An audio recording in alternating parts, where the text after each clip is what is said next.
Ketemu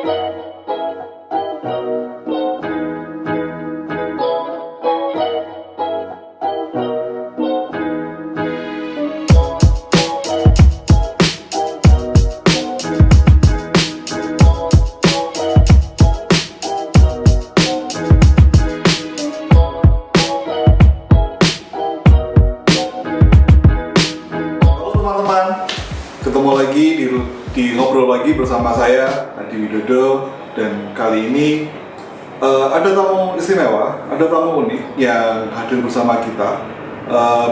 Beliau punya profesi yang cukup unik karena profesinya tidak banyak dimiliki oleh orang-orang dan mungkin belum banyak orang yang tahu. Nah, telah hadir bersama saya Mas Ino Permana. Selamat siang Mas Ino.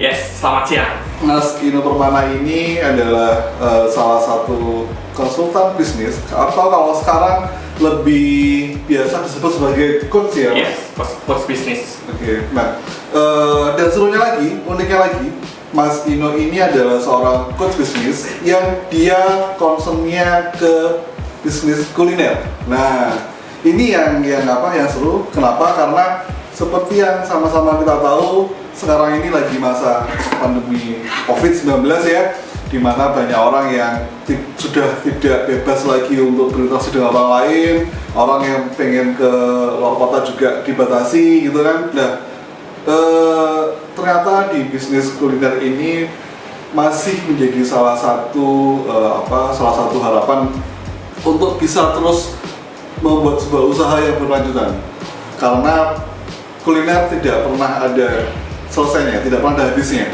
Orang masih butuh terus makanan, orang masih terus butuh minuman, dan dari level apapun mereka butuh itu. Nah, kali ini sahabat, kita ketemu dengan Mas Ino. Mas Ino ini yang akan nanti kita ajak diskusi.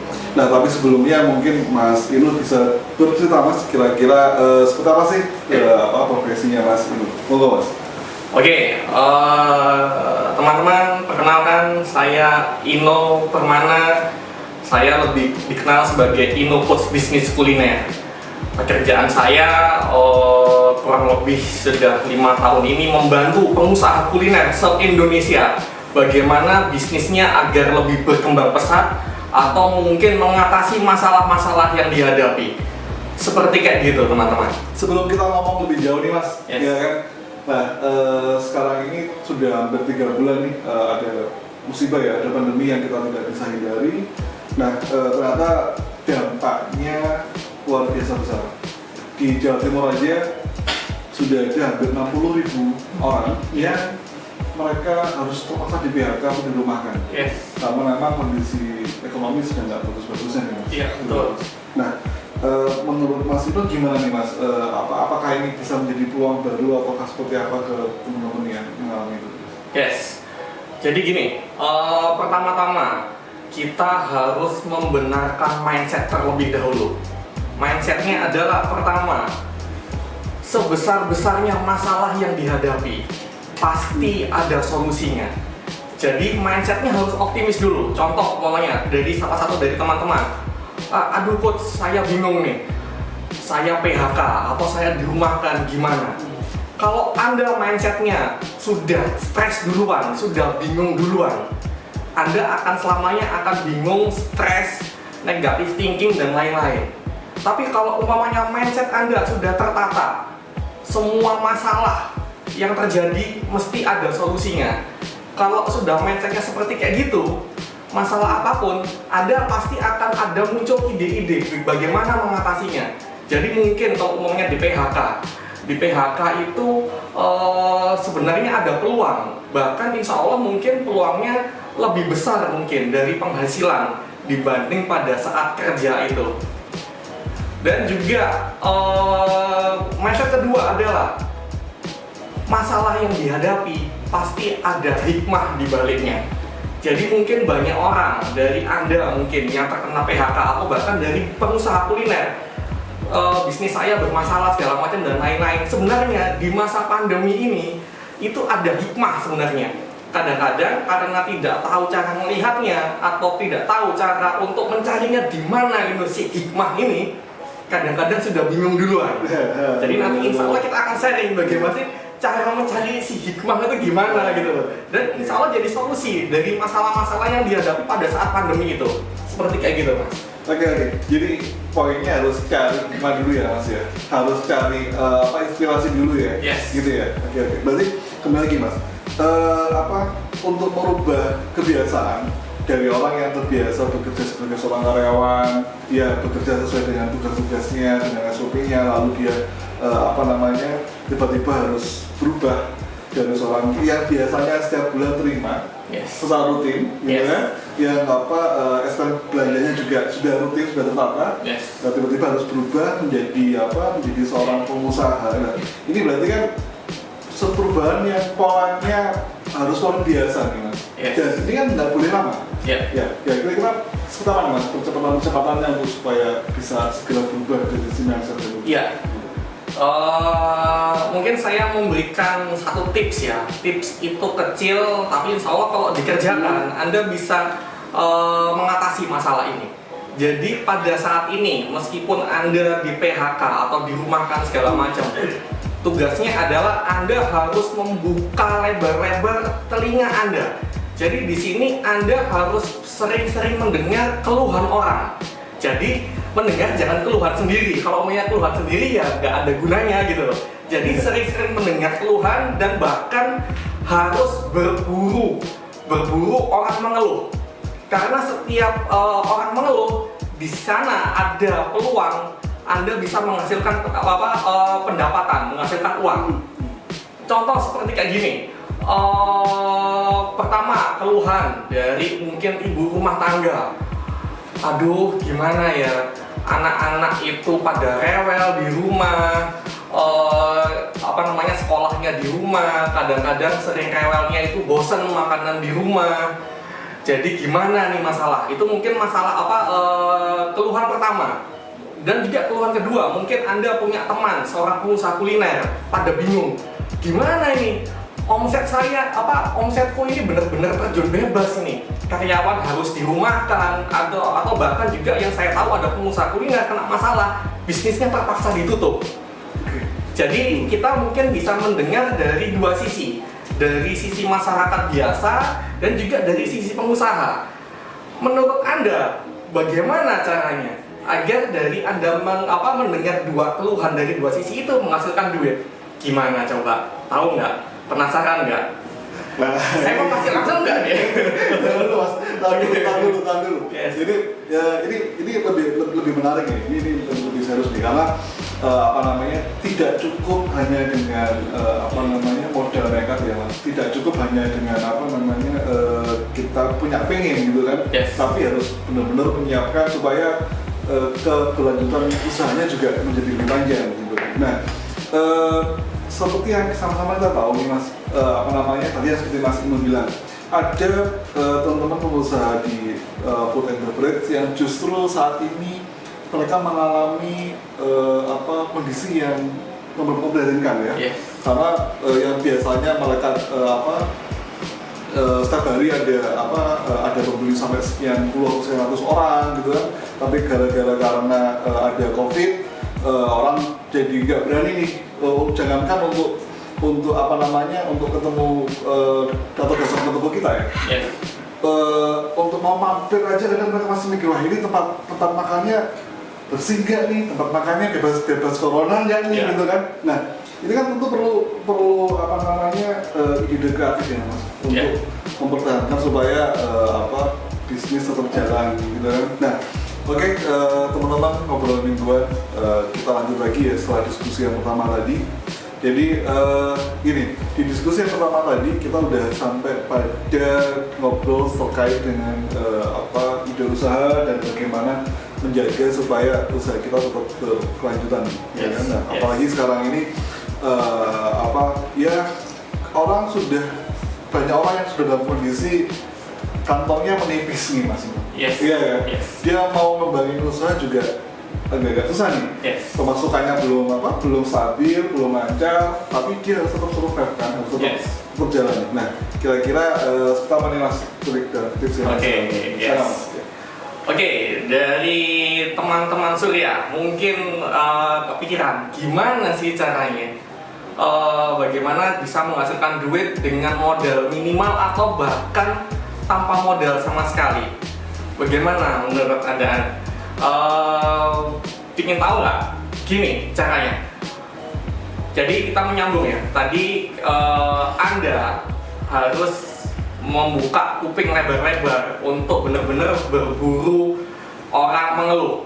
Jadi ada keluhan yang dihadapi oleh masyarakat dari anak muda, dari ibu-ibu rumah tangga, atau anak-anak segala macam dan lain-lain. Dan di sini juga ada orang mengeluh, pengusahanya, pengusaha kuliner yang bermasalah, omsetnya itu turun drastis segala macam.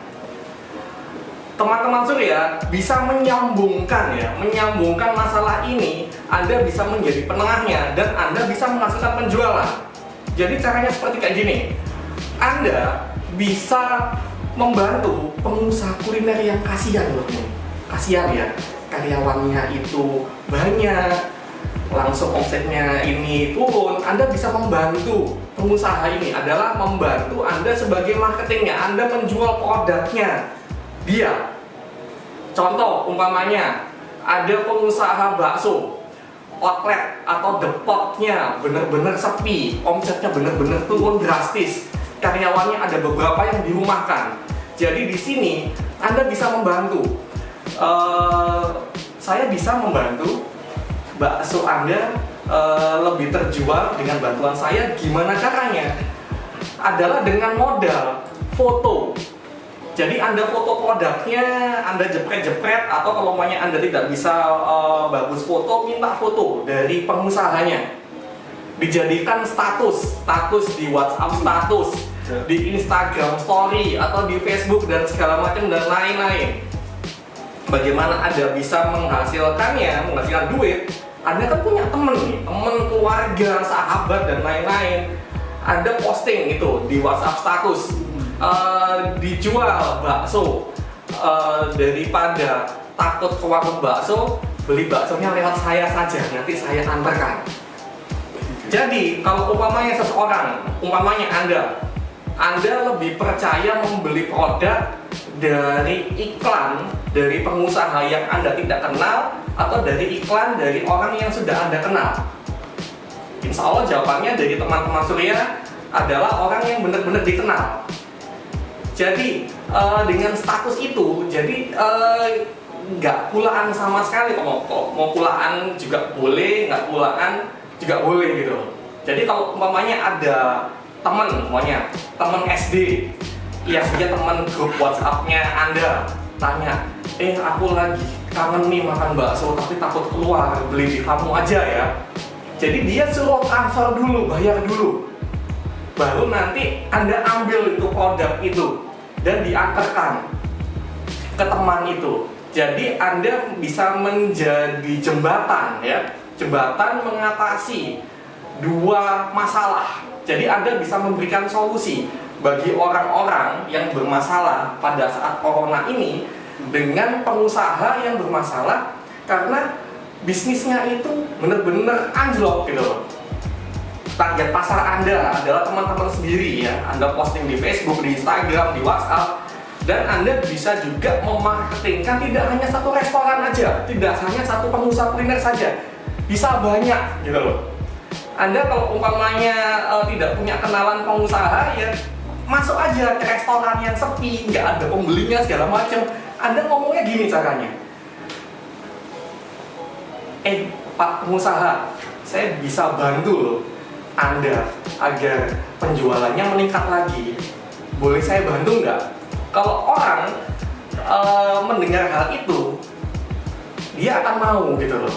Jadi triknya Anda deal dengan pengusahanya adalah Anda harus ngomong pertama kali apa yang Anda berikan, jangan minta.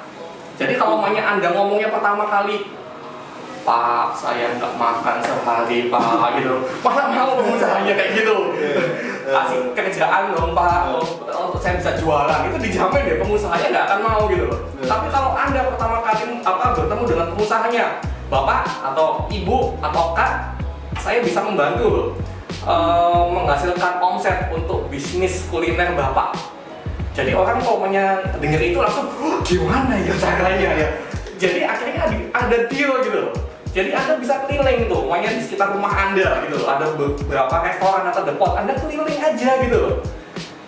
Anda akan dapat ini, istilahnya Anda bisa menjual lebih dari satu bisnis kuliner, lebih dari satu restoran gitu loh. Seperti kayak gitu. Coba deh. Kalau main nanti kesulitan, bisa menghubungi saya, oke? Gini, Mas. Oke, tadi kalau itu sudut pandangnya kita sebagai seorang pemula ya. Yes. Bagaimana kita mempromosikan pengusaha-pengusaha yang sudah ada segala macam gitu kan. Nah, promosinya banyak cara lah. Bisa dengan Instagram, bisa dengan sosial media, bisa dengan dengan grup dan segala macam. Nah, sekarang gini Mas. Sekarang kalau misalnya kita sebagai seorang pelaku usaha ini, iya kan? Kira-kira apa lagi sih yang harus kita siapin gitu? Padahal oke lah, produk secara kualitas sudah tak jagain. Oke. Secara bahan baku juga kita sudah pakai yang bagus, gitu kan? Ya contoh bakso tadi yang Mas Indro bilang. Bakso ini kan di mana-mana banyak. Yes. Di mana-mana banyak. Yes. Tapi banyak juga orang yang pasti mencari dan suka bakso, yes. Gitu kan? Nah, kira-kira di kondisi yang seperti ini Mas itu apa nih yang pas untuk kita yang dilakukan mereka untuk bisa tetap survive atau bisa eksis dalam usahanya gitu. Ya. Oke, kalau umpamanya teman-teman Surya punya bisnis kulinernya bener-bener anjlok banget omsetnya. Ingin nggak nih saya bisikin caranya agar minimal omsetnya bisa naik atau bahkan omsetnya bisa sama sebelum pandemi atau mungkin omsetnya bisa lebih tinggi lagi pada saat corona dibanding sebelumnya. Jadi caranya seperti kayak gini. Anda harus benar-benar move on, melupakan cara sebelum corona. Karena Anda berjualan pada sebelum corona itu benar-benar sudah tidak relevan sama sekali pada saat corona. Jadi harus pakai strategi baru. Strategi barunya seperti kayak gini. Ada sebuah quote yang saya sering menceritakan atau menyebutkan pada pengusaha kuliner yang saya coach secara private atau ikut kelas akselerasi saya atau kelas kelompok belajar saya. Jadi quote-nya seperti kayak gini teman-teman. Rasakan kan? Gini. Quote-nya adalah jangan pernah Anda menjual produk. Loh, terus kalau bedanya apa bos? Masa nggak boleh jual produk? Saya jual produk kuliner, masa nggak boleh jual produk? Jadi jangan pernah Anda menjual produk, tapi jualah solusi masalah. Contoh, umpamanya, mungkin pada saat sebelum corona, pengusaha bakso ini memfoto dan yang baksonya itu benar-benar ngepul, asapnya langsung baksonya penuh segala macam difoto. Mungkin dengan foto seperti kayak gitu, ya, itu bisa menghasilkan penjualan yang besar sebelum corona. Tapi kalau pada saat corona, dijamin deh, nggak ngefek. Jadi orang takut kesana, ada coronanya nggak gitu. Jadi pada saat corona ini, please deh, mindsetnya dirubah. Jangan jual produk, tapi jual masalah. Jadi istilahnya Anda sebagai pengusaha harus mengedukasikan pada seluruh masyarakat, seluruh target pasar Anda, produk Anda bisa jadi solusi masalah apa yang dialami oleh mereka. Contoh ya, masalah yang dialami oleh pengusaha bakso lover. Jadi orang yang benar-benar suka banget bakso, tapi dia sudah 1 minggu tidak makan bakso karena takut. Jadi mungkin di iklannya di foto, di atasnya dikasih headline atau captionnya di bawah ya, atau Instagram ya. Kangen makan bakso? Hubungin deh nomor ini, kami akan antar Anda. 1, target pasarnya adalah orang yang benar-benar suka bakso. Kalau umpamanya target pasarnya adalah emak-emak, ibu-ibu, yang dia itu pusing, anaknya itu setiap hari ngomelnya karena sudah bosan gitu, makannya itu aja gitu loh. Jadi gini, baksonya mungkin cuma di foto pentolnya aja, dikasih caption, kasih tulisan, diedukasikan. Anda bisa memberikan solusi apa? Bunda masak apa aja, kalau dikasih pentol ini yang 100% daging sapi asli, dijamin deh rasanya lebih enak untuk putra putri Anda. Bayangkan ya, coba dibayangkan foto gambarnya pentol tok, nggak ada edukasi solusi masalah jual produk, dengan yang tadi bakso atau pentol yang ada edukasinya seperti kayak gitu. Target pasarnya adalah ibu-ibu. Mana yang membuat benar-benar si ibu-ibu ini aduh pengen beli kepal deh, pengen beli kepal gitu loh. Mana yang cuma produk aja, jual produk aja, atau jual solusi masalah? Bagaimana menurut Anda, teman-teman Surya? Gimana menurut Anda? Silahkan dipilih. Oke, jadi ini jadi lebih dalam lagi nih Mas, ngobrol lagi Mas ya. Tadi Mas bilang edukasi produk itu harus jelas, terus bagaimana cara mendelivernya juga harus memudahkan gitu kan, kondisinya seperti sekarang ini. Nah, poinnya berarti apa namanya, kita harus meng-create, kita harus menciptakan diferensiasi produk, dan itu harus tersampaikan dengan yang jelas. Betul begitu ya Mas? Yes. Seperti kayak gitu. Terus promosi apa sih Mas yang pas kalau kita ngomongin kondisi lagi kayak begini nih ya, kita udah misalkan gini, packaging udah kita rubah. Yang awalnya hanya misalkan pentol, kita bilang dagingnya 100% asli sapi gitu ya. Terus promosinya gimana ya pas nih? Yang harus kita siapin, yang harus kita tata sehingga campaign kita nyampe nih ke kondisi awal. Oke. Yes. Teman-teman Surya, saya kasih bocoran ya. Bocoran materi seminar saya bagaimana bisnis kuliner melawan corona. Jadi gini, bocorannya adalah Anda banyak ya mendengar, tugas Anda adalah banyak berburu keluhan pada orang-orang. Dari keluhan itu nanti dapat banyak. Jadi dari keluhan itu dipilih mana keluhan yang emosional dan keluhan yang bukan emosional. Paham nggak maksud saya? Jadi gini, keluhan yang bukan emosional itu adalah keluhan logis. Saya lapar, logis. Saya membeli pakai delivery service lebih mahal, logis. Kalau umpamanya yang tidak logis, yang emosional adalah capek, stres, gak bisa kemana-mana. Itu emosional. Emosional yang lain adalah pusing, si kecil rewel terus. Itu emosional. Paham ya? Dari sini paham ya? Jadi dari semua keluhan dipetakan mana yang logis, mana yang emosional. Jadi biasanya pada saat saya kelas atau coaching, saya suruh milih gitu loh, dari logis sama emosional, kalian bikin iklan, bisa jadi solusinya. Tapi kalau paling mudah menghasilkan duit bagi Anda, mungkin teman-teman yang baru dirumahkan atau PHK sudah bisa punya foto dijual.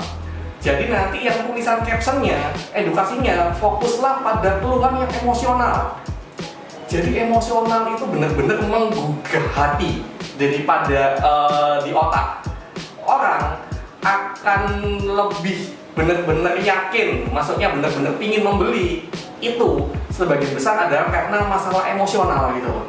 Jadi Anda harus menulis hal itu. Jadi emosionalnya fokus di sana gitu. Seperti kayak gitu. Nanti kalau ingin tahu caranya untuk bikin iklan segala macam, nanti bisa hubungin saya. Oke. Iya. Oke, teman-teman. Kalau kita dengerin tadi, oke lah, secara produk sudah kita jagain, kualitas sudah kita jagain, betul. Terus secara promosi tadi Mas Ino sudah menyampaikan beberapa trik dan triksnya ya, termasuk soal mengedukasi produk yang jelas lah, terus bagaimana promosinya juga harus tepat sasaran lah, segala macam juga Mas. Nah, pertanyaan terakhir nih Mas, terkait dengan menjaga sisi keuangan, iya ya. Sekarang ya kita sama-sama tahu lah sekarang mungkin bahan baku lagi pada naik semua nih, karena juga demandnya besar tapi supply-nya masih terbatas ya, karena belum bisa masuk ke lintas kota dengan mudah gitu ya. Di satu sisi penjualan juga masih belum stabil lagi, belum normal lagi. Nah, ngomong soal tips dan triknya soal menjaga keuangan. Jadi gimana Mas supaya model yang kita punya ini bisa maksimal ya. Kalau kita sebagai pengusaha tentunya hasilnya harus yang terbesar, yang paling banyak gitu kan. Dengan model yang kita punya. Gimana Mas? Oke, ini tips keuangan untuk pengusaha ya. Betul. Bukan untuk orang ya. Soalnya kan saya bukan ahli finansial. Gini caranya. Pertama, Anda sebagai pengusaha, Anda sudah punya angka nggak target omset yang harus dikejar pada saat pandemi corona ini. Jadi banyak pengusaha yang saya coaching, meskipun ada pengusaha yang sudah 25 tahun berbisnis segala macam, pada saat coaching tentang keuangan bisnis, punya nggak target omset? Nggak punya, coach, matang banget. Sudah berapa puluh tahun dia kayak gitu. Jadi harus punya target omset. Target omset itu adalah bagaimana caranya, dengan berbagai cara omset itu harus dikejar. Karena kalau mau tidak dikejar, Anda minus segala macam. Itu pertama. Jadi istilahnya kita harus punya finish. Finishnya targetnya kalau kita lari ya, kita lari lomba maraton ya. Kita harus tahu finishnya di sono. Kalau nggak ngerti finishnya, bisa keliling-keliling, muter-muter. Jadi finishnya itu adalah angka. Pertama, langsung yang kedua. Yang kedua gini teman-teman. Bagaimana pengusaha targetnya pasti menghasilkan keuntungan. Jadi menghasilkan keuntungan ini ada dua cara kan, Anda paham, kalau Anda pengusaha kuliner pasti paham. Caranya untuk menaikkan keuntungan ada dua. Pertama, menaikkan omset atau mengurangi biaya. Paham ya? Kalau umpamanya pengusaha besar, jadi istilahnya sudah sekelas di atas UKM, kayak pabrik yang omsetnya sudah ratusan juta atau miliaran, bisa ambil dua-duanya, menaikkan omset sekaligus mengurangi cost, mengurangi biaya. Tapi kalau maunya Anda masih UKM, Anda harus fokus di antara salah satu dari dua ini. Menaikkan omset, fokusnya menaikkan omset atau mengurangi pengeluaran. Kuncinya ya, bocoran. Kalau Anda menaikkan keuntungan dengan mengurangi cost, maksimal yang bisa Anda lakukan sebagai pengusaha kuliner, Anda hanya bisa maksimal mengurangi biaya sekitar 20-30%, itu mentok, tanpa mengurangi kualitas. Ya bisa aja sih sampai 50% mengurangi biaya, tapi kualitasnya mesti turun. Jadi contohnya mungkin beli bahan baku dalam jumlah banyak, atau mungkin memilih supplier yang lebih murah segala macam. Itu maksimal mentoknya sampai 30% untuk mengurangi biaya. Tapi untuk meningkatkan omset dengan cara kami, dengan cara yang kami bimbing segala macam, menaikkan omset 100%, 200%, 300%. Bahkan ada pengusaha yang pada saat corona ini omsetnya naik 800%. Itu gampang banget gitu. Jadi silakan Anda pilih bagaimana agar cash flow-nya itu benar-benar masih sehat atau bahkan lebih sehat. Anda fokus di mana? Meningkatkan omset atau mengurangi biaya? Itu pilihan Anda. Tapi kalau dari kami, fokuslah naikkan omset. Naikkan omset itu gampang banget sebenarnya caranya. Jadi karena gini, biaya itu total cost kan terdiri dari variable cost dan fixed cost ya. Paham ya maksud saya ya? Kalau omset saya naik dari per bulan 10 juta jadi 50 juta, variable cost-nya tetap naik kan? Paham ya teman-teman ya? Kalau variable cost itu naik karena mengikuti omset yang naik. Tapi di sana fixed cost-nya ya, persentase fixed cost-nya, kalau umpamanya omset Anda kecil sama besar, semakin besar omset, fixed cost Anda itu persentasenya makin kecil. Ayo, paham nggak? Kalau nggak paham silahkan tanya di kolom sini ya, komentar sini ya. Jadi tingkatkan omset deh. Gimana caranya? Terutama untuk pada saat pandemi ini, fokus tingkatkan omset. Nanti kalau punya cost nanti gampang lah gitu. Gimana caranya meningkatkan omset berkali-kali lipat seperti kayak gitu. Kita masih bisa banyak belajar, kita masih bisa banyak mendengarkan. Mas Ino Permana ini juga aktif di sosial media ya Mas ya. Kalau boleh Mas disebut Mas sosial media Mas Ino biasa pakai? Oke, kami punya sosial media, punya YouTube, fanpage Facebook sama Instagram, namanya sama. Jadi nama akun sosial media kami adalah Ino Coach Bisnis Kuliner. Jadi mungkin silakan dicari ya Jadi ada beberapa video, nanti dicari yang wajahnya sama dengan saya ya. Oke, Iya. Oke teman-teman, saya pikir diskusi hari ini sudah cukup ya. Jangan lupa buat teman-teman semuanya untuk follow Instagram kami di Surya Online, di Tribun Jatim, dan juga di Surya Bisnis. Dan juga jangan lupa untuk subscribe YouTube kami di Surya TV, Surya Online TV, dan juga Tribun Jatim Official. Yang sudah subscribe, jangan lupa untuk klik loncengnya ya. Oke, selamat siang semuanya. Sampai ketemu di ngobrol mingguan berikutnya. Terima kasih Mas Inul. Yes. Ya. Thank you.